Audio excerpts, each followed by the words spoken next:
You are 18 years old, and today you are not a sailor. Today you are just a kid behind a hardware counter in a mill town outside Fall River, Massachusetts, measuring out 3 feet of chain for Mrs. Kowalski's clothesline. Your hands know this counter. The worn brass of the register key, the smell of linseed oil and cut nails. Your father owns this store. Someday, maybe, it will be yours. That thought used to feel like a wall closing in. Now, for one more year, it just feels like home. Rosie works the soda counter 2 doors down. She has a gap in her front teeth she's self-conscious about and shouldn't be. Last week, behind the pharmacy, she let you kiss her for the first time, and then socked you in the arm for taking so long about it. You didn't join the Navy because you hated Fall River. You joined because the pay is steady and your uncle says a man ought to see an ocean before he settles down behind a counter for good. Boot camp took you to Norfolk. Orders took you to Pearl Harbor, to a battleship with a name like a desert state you've never seen, USS Arizona. The night before you shipped out, Rosie pressed something small and cold into your palm on the train platform, a folding pocket compass, brass, scratched already from her own pocket. On the inside of the lid, she'd had a jeweler engrave 4 words, "Find your way back." You didn't say anything smart. You just closed your hand around it and got on the train. Ford Island, Oahu, late November 1941. The Arizona rides at anchor in Battleship Row, gray and enormous, 12 14-inch guns pointed at nothing in particular. You've been aboard 4 months, long enough to know the ship's moods, the way she groans at 0400 when the boilers first light, the exact number of steps down to the mess deck that you can take in the dark without touching a rail. You're a seaman second class, which means you are nobody in particular, which is fine with you. You chip paint, you stand watches, you write Rosie letters that take 3 weeks to reach her and start every single one the same way. Dear Rosie, nothing much has happened. Chief Boatswain's mate Gus Puit runs your division.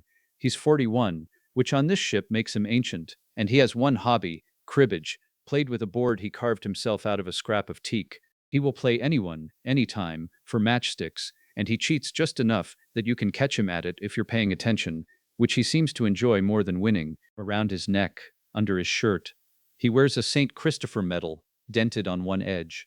He never explains the dent. Nobody's dumb enough to ask twice. Then there's Eddie Beliveau, Frenchie, who grew up 2 streets over from you back home, and enlisted the same week you did, mostly so his mother would stop comparing him to you at church. Frenchie whistles, constantly, badly. Never a full song, just fragments, off-key, until you want to throw a shoe at his head. You've shared a locker with this sound for 4 months, and you'd know it anywhere, blindfolded, from 3 decks away. And Doc Alvarez, mess cook, keeps a photograph of his 6-year-old daughter tucked into the sweatband of his hat, gone soft and curled from the humidity. He shows it to you maybe once a week, like it's the first time, like you haven't already memorized her gap-toothed smile. Honolulu on Liberty is warm and loud and full of things Fall River doesn't have. Palm trees, shave ice, a ukulele band that plays the same 3 songs outside a bar near the docks. You send Rosie a postcard of a beach you haven't had time to visit.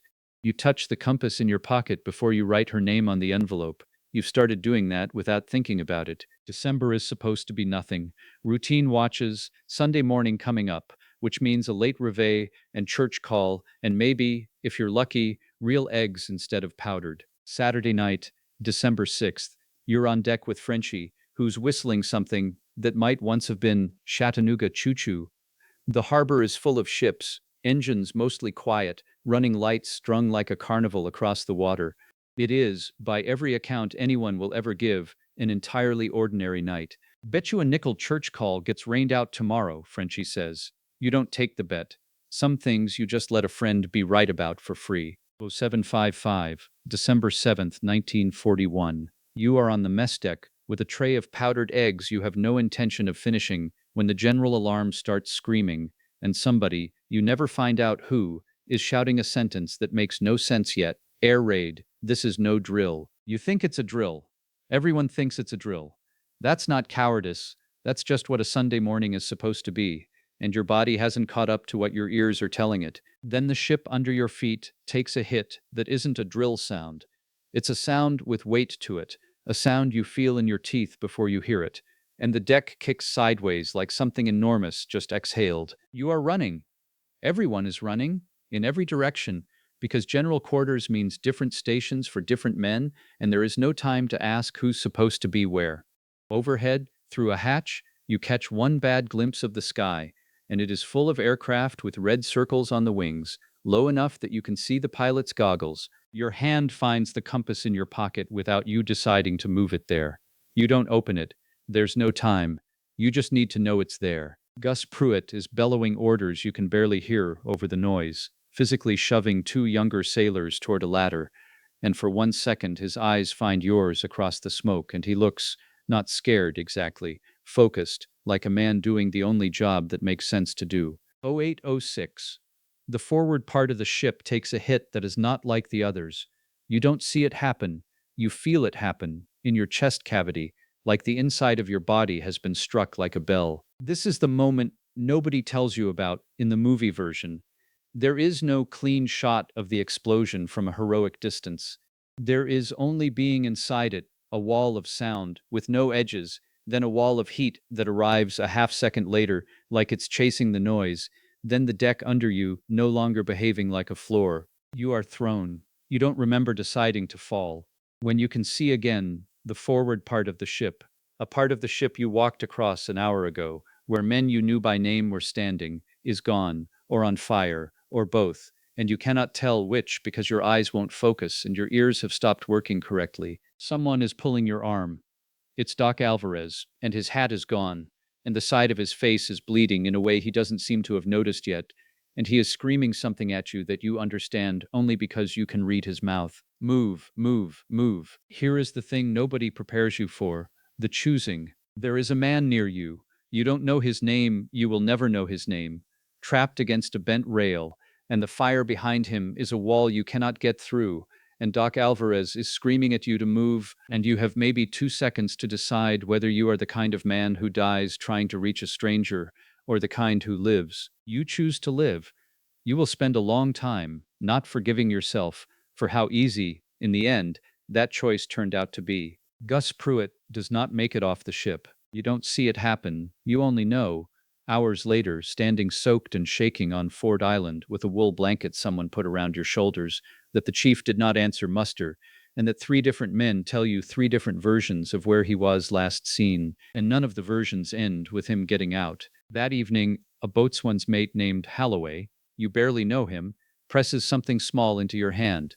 Gus's St. Christopher medal, the one with the dent nobody ever explained. Someone found it. Someone thought you should have it because you were the one he was hardest on, which on this ship was its own kind of love. On the back, where you'd never noticed before because it was always tucked under his collar, there's a word scratched into the metal by hand, crude, done with a knife point years ago, steady. You put it on, you do not take it off again for a long time. There is no clean version of the next several hours. You spend part of the afternoon pulling men out of oil-slicked water that is, in places, actually on fire, the fuel burning on the surface even as men swim through it, which is a sentence that should not be possible, and is. There is a moment, and you will turn this moment over in your hands for the rest of your life without ever quite setting it down, when you help pull a man from the water who turns out to be badly burned, and in his panic he fights you, and in fighting you he goes under again, and by the time you get him back up he has stopped fighting for a different reason. You did nothing wrong. You will never fully believe that. Frenchie finds you near sundown, sitting on a curb on Ford Island with a blanket that isn't doing much against the shaking. He doesn't say anything about the day. He just sits down next to you, shoulder to shoulder, and after a while, very quietly, he starts to whistle, off-key, a fragment of nothing in particular. It's the most normal sound you've heard since 0755, and it is somehow the thing that finally lets you cry. The weeks after are not a montage of victory. They are salvage details, funerals with too many names for the amount of time allotted, letters home that you don't know how to write. Dear Rosie, nothing much has happened no longer means anything, and you can't figure out what to replace it with, so for a while you just don't write. Frenchie stays close. He's assigned to a different ship eventually. You both are. The fleet gets rebuilt and scattered. But for those first weeks, he's the only person who doesn't ask you to explain anything, which is the only kind of company you can stand. 2 years later, a different ship, a different ocean, A battle whose name you'll spend years trying not to think about. Frenchie dies. Not in a way anyone will ever put in a movie. No last words, no slow motion. A supply run gone wrong. A fire in a compartment nobody thought was dangerous, over in less time than it takes to tell you about it. You find out from a form letter with his name typed into a blank space like it was a form built for exactly this. Someone mails you his effects a month later. Among them, a battered harmonica he'd bought in a Honolulu shop and never once, in 2 years, admitted he owned. You'd only ever heard him whistle. You wonder how long he'd been keeping something for himself that he never let anyone hear him play. You put the harmonica in your seabag, next to the dented St. Christopher medal. You do not play it. You don't know how. You just keep it. The war stretches on longer than 18-year-old you could have imagined when he was cutting chain for Mrs. Kowalski's clothesline. Rosie's letters get shorter, not from any lack of love, just from the exhaustion of loving someone by mail for years running. You start to worry the version of you that comes home won't match the version of you she's been writing to. You take the compass out at night sometimes, in a bunk on a different ship, in a different ocean, and you don't open it. You just hold it, the way you did on the mess deck the morning the sky went black. Find your way back. It stops feeling like a sweet thing Rosie said on a train platform, and starts feeling like a job you were assigned and aren't sure you can finish. You do go home, eventually, in late 1945, on a train that smells nothing like the one you left on. Rosie is at the station. She's cut her hair different. She hugs you too hard and too long, and you let her, and over her shoulder you watch the platform crowd and catch yourself doing something you'll do for years without meaning to, counting exits, counting sounds, flinching at a slammed trunk lid like it's ordnance. She notices. She doesn't ask, not that day. She just takes your hand, the one without the seabag in it, and walks you toward the car. Weeks later, at her kitchen table, she finally asks what happened out there. Not the newspaper version, the real one. You get about 4 sentences in before your voice does something you can't control, and you stop. She doesn't push. She just reaches over and holds onto your forearm, the one with the little garden of pale scar tissue on it, and lets the silence be the rest of the answer. It is not a full conversation. It is not a healed one. It is, for now, enough. 51 years later, you are 69 years old, standing on a white memorial that spans the sunken hull of a ship you last stood on as a boy. Oil still rises from her, a slow bead every few seconds, a stain the Navy calls the tears of the Arizona. You've read that people call it that. You've never liked the phrase. It sounds too tidy for what actually happened here. Rosie is beside you, gray now, still occasionally socking you in the arm for taking too long to say something, in your jacket pocket, the compass, worn smooth after half a century of thumbs, and the St. Christopher medal, its scratched word, steady, nearly rubbed illegible. You open the compass, for the first time in years. The needle still finds north, indifferent to everything it's traveled through to get here. You read the 4 words again. Find your way back. You understand now that Rosie never meant the harbor. She never meant the war, or the ship, or any single place at all. She meant this exact kind of moment, standing somewhere that costs you something to stand in, and choosing, on your own terms this time, not to look away from it. You take the harmonica out of your other pocket, Frenchie's, still never played, and instead of setting it down as a tribute the way you'd planned, you close your hand around it and slip it back into your pocket, next to the compass. Some things aren't meant to be left behind.